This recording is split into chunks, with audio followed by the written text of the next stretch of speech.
नमस्कार साथियों, स्वागत है आप सभी का हमारे खुराना क्लासेस यूट्यूब चैनल पर। दोस्तों, आज की इस क्लास में हम बात करेंगे व्यक्तित्व मापन की अप्रक्षेपी विधियाँ। इससे पहले आप लोगों को जो क्लास हुई थी 31 नंबर की, उसमें आपको मैंने प्रक्षेपी विधियों के बारे में बताया था। जैसे आपको टीएटी पढ़ाया था, मैंने सीएटी पढ़ाया था, एफडब्ल्यूएटी पढ़ाया था, ठीक है, हरमन रोडसा शाही धब्बा परीक्षण पढ़ाया था। ये सारी प्रक्षेपी विधियां मैंने आपको 31 नंबर की क्लास में पढ़ाई थी। यूनिट नंबर 4 है ये। और आज की इस क्लास में मैं आपको पढ़ाऊंगा अप्रक्षेपी विधियों के बारे में। तो आपको इन अप्रक्षेपी विधि और प्रक्षेपी दोनों क्लासों से आपको एक प्रश्न एग्जाम में 101% देखने को मिलता है। आप सभी विद्यार्थी इन दोनों क्लासों को बिल्कुल व्यक्तित्व वाली प्रश्नावली, एक तो हमारी व्यक्तित्व वाली जो चैप्टर है और दूसरा हमारा एक बुद्धि वाला और संवेगात्मक बुद्धि, इन दोनों तीनों चैप्टरों को आप लोग एक बार ढंग से पढ़ के जाना है। आपके 3-4 क्वेश्चन कंप्लीट हो जाएंगे और आपका गलत भी नहीं होगा प्रश्न, और बिल्कुल जनरल ने सिंपल प्रश्न यहाँ से पूछा जाता है। और बात रही हमारी टेस्ट सीरीज़ की, तो आप सबको पता है क्लास स्टार्ट करने से पहले भी आप लोगों को ध्यान रखना है कि रेट प्रे की जो टेस्ट सीरीज़ है आप लोगों के लिए बहुत ही ज़्यादा हेल्पफुल चल रही है। लगातार स्टूडेंट इसको ज्वाइन कर रहे हैं। तो जो विद्यार्थी अभी तक ज्वाइन नहीं कर पाया है, वो आज के एक दिन का ऑफ़र और है आप लोगों के लिए, जिस पे 18% की छूट है साथियों। आज के लिए तो आप लोग है ना, इसको ज्वाइन ज़रूर कर लें जिसने भी नहीं किया है। और मैं आपको विश्वास दिलाता हूँ, इसके अंदर एकदम एक नेचुरल और एक बेस्ट कंटेंट आपको इसमें प्रोवाइड होगा। ये टेस्ट सीरीज़ नॉर्मल नहीं है। आप ये समझ रहे हो कि नॉर्मल है, ऐसा कुछ भी नहीं है। नॉर्मल नहीं है, बहुत ही असाधारण है। ये बेस्ट क्वालिटी के साथ में बेस्ट कंटेंट आपको ऑल सब्जेक्ट का प्रोवाइड करवाया गया है। आगे भी आपको रीट मेंस के लिए आपको मैं टेस्ट सीरीज़ लेकर के जल्दी ही आ रहा हूँ 15 अगस्त के आसपास। तो आप सब तैयार बने रहेंगे। और जितने भी विद्यार्थी हैं, खुराना क्लासेस ऐप को डाउनलोड करके उस पर लगातार आप लोग कंटिन्यूटी बना के रखेंगे। और इस क्लास को हम स्टार्ट करते हैं उससे पहले आप लोग सब्सक्राइब जरूर कर लीजिएगा। चलिए स्टार्ट करते हैं। व्यक्तित्व मापन की अप्रक्षेपी विधियाँ। तो अप्रक्षेपी जो विधि होती है ना साथियों, उनको हम कई सारी विधियों के बारे में इसमें हम पढ़ेंगे। जैसे सबसे पहले हमारी आती है साथियों आत्मनिष्ठ या व्यक्तिनिष्ठ विधि।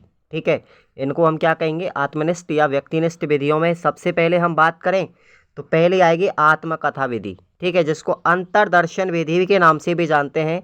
और आत्मकथा विधि के अगर आपसे प्रतिपादक पूछे जाएं तो विलियम वुंट साहब थे और उनके एक शिष्य थे जिसका नाम था टिचनर। क्या नाम था? टिचनर। तो कभी भी एग्जाम में अगर पूछा जाए कि आत्मकथा विधि के प्रतिपादक कौन है, तो विलियम वुंट साहब है। इस आत्मकथा विधि को हम अंतर्दर्शन विधि के नाम से भी जानते हैं। अब सुनिएगा, इस विधि के अंतर्गत ये आत्मकथा विधि सबसे प्राचीन विधि है।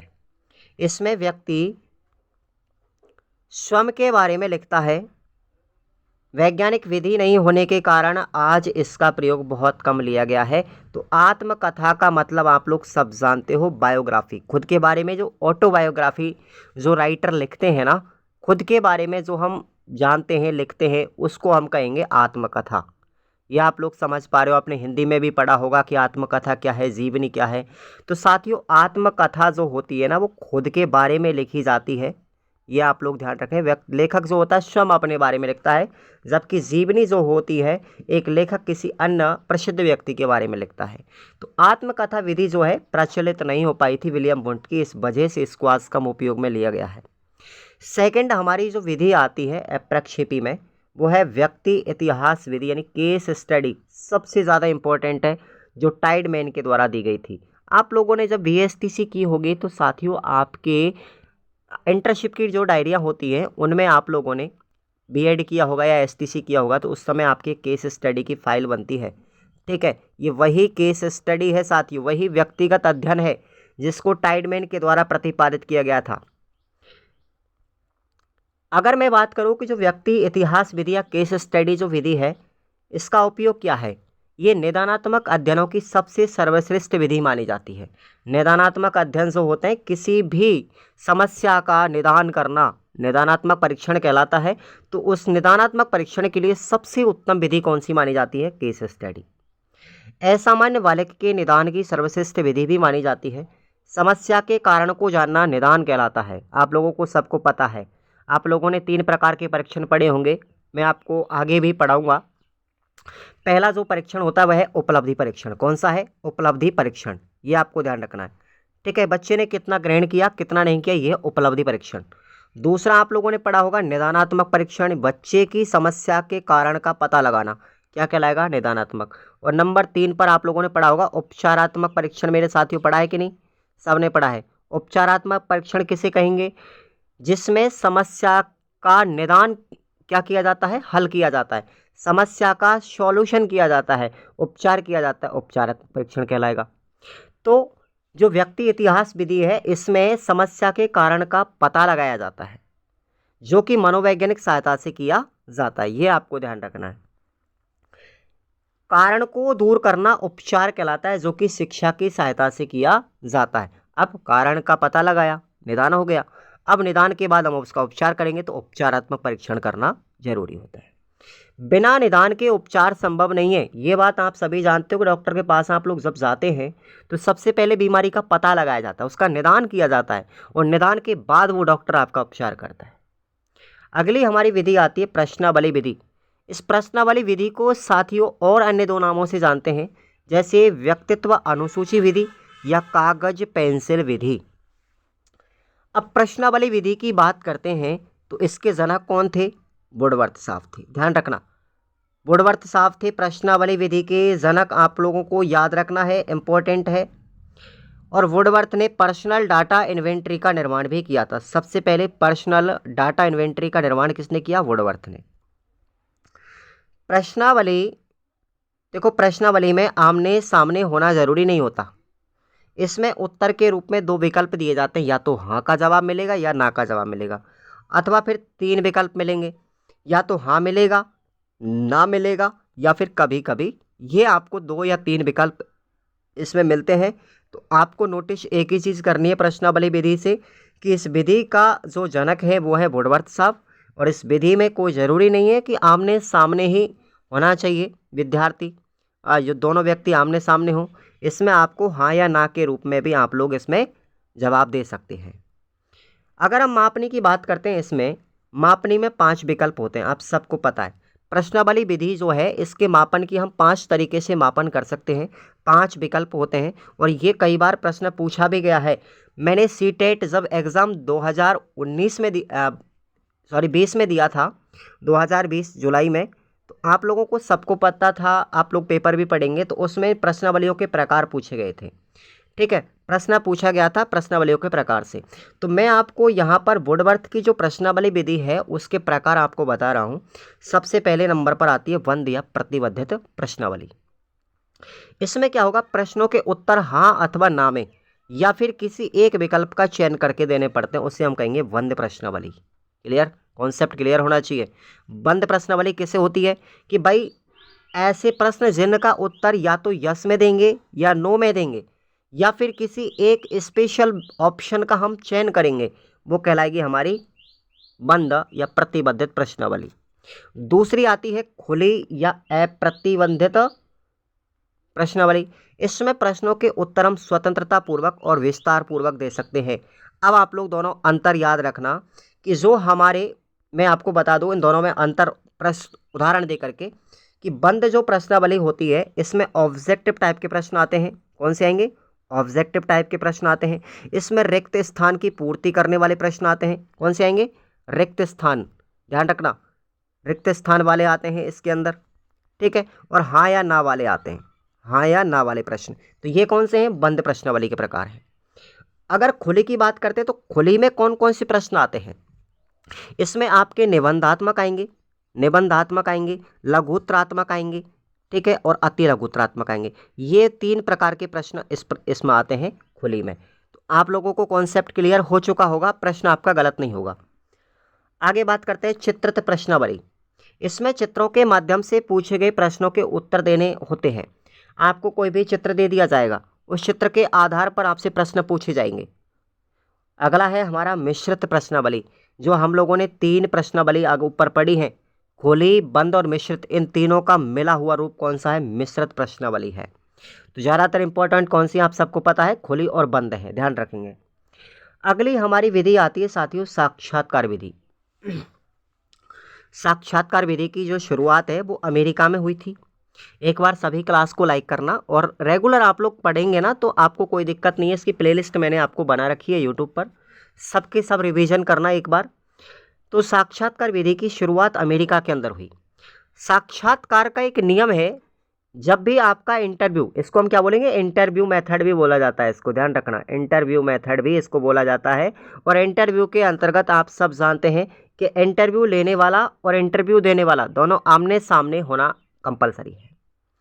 इसमें प्रश्नों का कोई बंधन नहीं होता और ना ही कोई समय सीमा निश्चित होती है। आप लोगों ने देखा होगा कि इंटरव्यू जब देते हैं हम, तो उसमें समय का कोई निर्धारण नहीं होता, और इंटरव्यू लेने वाला आपसे कुछ भी पूछ सकता है। उसमें कोई भी पाठ्यक्रम की कोई निर्धारितता नहीं होती। साक्षात्कार को वार्तालाप का एक रूप माना जाता है, ये बात आप सब जानते हैं। अब बात करते हैं साक्षात्कार विधि कितने प्रकार की है, तो देखेंगे। इसका पहला प्रकार है निर्देशित साक्षात्कार। इसमें प्रश्नों की भाषा, समय और तरीका आदि पहले से ही निश्चित कर दिया जाता है कि आपको ये प्रश्न पूछे जाएंगे, इस पाठ्यक्रम से पूछे जाएंगे, ये तरीका रहेगा, ये समय सीमा रहेगी। तो एक सुनियोजित तरीके से जो इंटरव्यू हमारा लिया जाता है वो कहलाता है निर्देशित इंटरव्यू। ठीक है, डायरेक्शंस इंटरव्यू यानी निर्देशित साक्षात्कार। दूसरा हमारा प्रकार आता है इसका अनिर्देशित साक्षात्कार। अनिर्देशित, जिसके अंतर्गत ना कोई समय सीमा निश्चित होती है, ना कोई पाठ्यक्रम निश्चित होता है, ना कोई तरीका होता है। इसे गहन निदानात्मक व केंद्रित साक्षात्कार भी कहा जाता है। अनिर्देशित को भी कई नामों से जानते हैं, गहन साक्षात्कार, निदानात्मक साक्षात्कार या फिर केंद्रित साक्षात्कार। इसमें कुछ भी पहले से निश्चित नहीं होता। इंटरव्यू लेने वाला आपसे कुछ भी पूछ सकता है, कितने भी समय तक पूछ सकता है, और इसकी प्रकृति साथियों लचीली होती है। ठीक है, इसमें साक्षात्कारकर्ता प्रत्यक्षी को उन्मुक्त अभिव्यक्ति के अवसर प्रदान करता है कि भाई आपसे जिस तरीके से मैं प्रश्न लिमिट से आउट पूछ रहा हूं, तो आप भी स्वतंत्रता पूर्वक कुछ भी बोल सकते हैं। पूरी स्वतंत्रता होती है एक इंटरव्यू देने वाले व्यक्ति के लिए। अगला हमारा होता है समाहारक इंटरव्यू यानी साक्षात्कार। उपरोक्त दोनों का मिला जुला रूप जो है या फिर साक्षात्कार की सर्वश्रेष्ठ और वैध विधि कौन सी है? समाहारक साक्षात्कार है। जो दो हमने प्रकार पढ़े हैं ऊपर, निर्देशित और अनिर्देशित, इन दोनों का मिला हुआ रूप कहलाता है समाहारक साक्षात्कार, और ये इंटरव्यू की सबसे बेस्ट मेथड है। अगला हम बात करते हैं हमारी, देखो हमने अब तक पढ़ी अप्रक्षेपी विधियों में आत्मनिष्ठ विधि। अब हम पढ़ेंगे वस्तुनिष्ठ विधियां कौन कौन सी है अप्रक्षेपी में। तो वस्तुनिष्ठ में हम बात करेंगे, सबसे पहले आती है निरीक्षण विधि। निरीक्षण विधि को भी अन्य नाम से जानते जैसे बहिर्दर्शन या फिर सार्वभौमिक विधि। और निरीक्षण विधि का जो प्रतिपादन किया था साथियों, वो वाटसन साहब ने किया था। इस विधि में सामने वाले व्यक्ति के व्यवहार का भिन्न भिन्न परिस्थितियों में अध्ययन करके निष्कर्ष निकाला जाता है कि विषय का व्यक्तित्व कैसा है।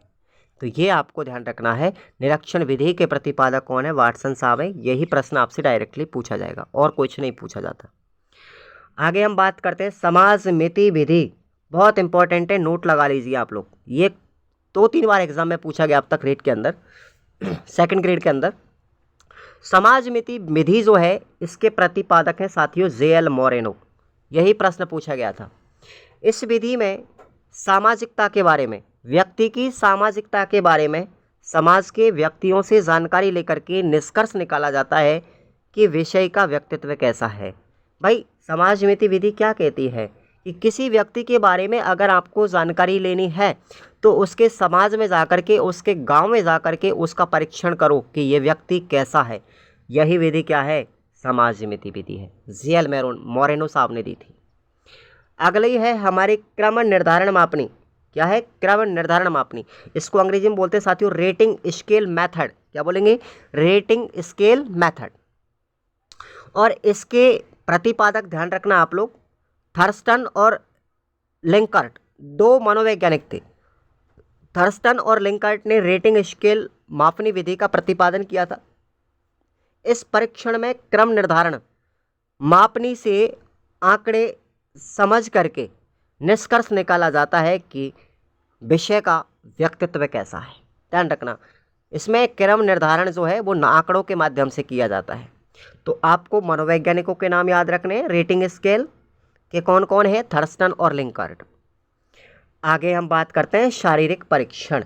देखिए शारीरिक परीक्षण की बात करें तो इस परीक्षण में व्यक्ति की शारीरिक जांच करके निष्कर्ष निकाला जाता है कि निर्धारित नौकरी के लिए वह स्वस्थ है अथवा नहीं। फिजिकल टेस्ट आप लोगों ने देखा होगा राजस्थान पुलिस में या आर्मी में जो हमारा होता है ना, वो है ये शारीरिक परीक्षण की व्यक्ति की शारीरिक दक्षता का पता लगाया जाता है कि ये इस नौकरी के लायक है अथवा नहीं, स्वस्थ है अथवा नहीं। तो वही है हमारी स्वास्थ्य परीक्षण विधि। तो आज की क्लास में आप लोगों ने व्यक्तित्व मापन की अप्रक्षेपी विधियों के बारे में पढ़ा। इससे पहले वाली क्लास में आप लोगों ने प्रक्षेपी विधियों के बारे में पढ़ा, व्यक्तित्व का वर्गीकरण आप लोगों ने पढ़ा। तो व्यक्तित्व, अब हम अगली क्लास में हम बात करेंगे 33वें नंबर की जो क्लास आपको कल आएगी नेक्स्ट डे, वो आप लोगों की होगी व्यक्तित्व के शील गुण। ठीक है, और व्यक्तित्व के शील गुणों से भी एक प्रश्न एग्जाम में आता है और ध्यान रखना आलपोर्ट से और आइजेंक से और जुंग से पूछा जाता है। तो आप सभी विद्यार्थी रेगुलरिटी बना के रखेंगे चैनल पर। ऐसा नहीं है कि मैं आपको पीडीएफ पैटर्न से पढ़ा रहा हूँ तो ये उचित नहीं है। पढ़ने वाला विद्यार्थी किसी भी परिस्थिति में पढ़ सकता है और नहीं पढ़ने वाला विद्यार्थी आप लोग बड़ी से बड़ी कोचिंग और एसी में बैठकर भी नहीं पढ़ सकता। तो मजबूरियाँ या फिर व्यक्ति को मजबूत बनाती हैं, आवश्यकता आविष्कार की जननी है।